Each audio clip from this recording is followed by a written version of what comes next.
Italians have finally a date for when the lockdown will be eased after almost 2 months. This will be May the 4th, as announced in an early morning post on Facebook by Premier Giuseppe Conte. All the details about how the lockdown will be eased are still under discussion.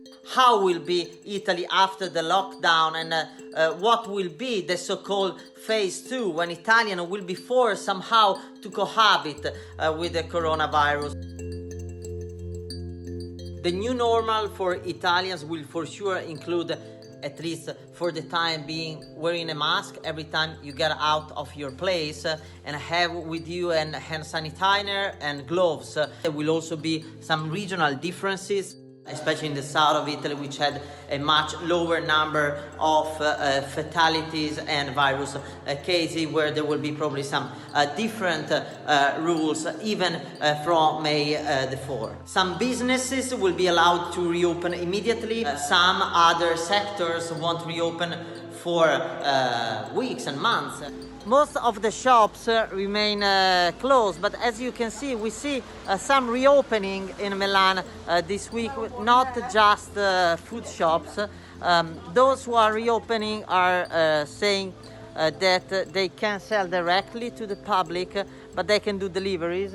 The shop who sells clothes for babies, and those are one of the few shops which were allowed to reopen about 1 week ago. So let's talk about schools. School won't reopen before next September at least.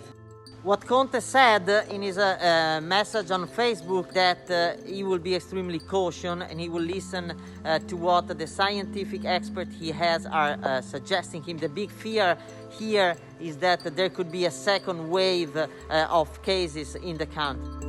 Easing the lockdown is also an economic necessity for the country, with the gross domestic product expected to fall 13% this year by Bloomberg economists, an unprecedented recession for the country. So Italy really needs to go back to work, restart its businesses, then needs funds and help for its businesses and its workers.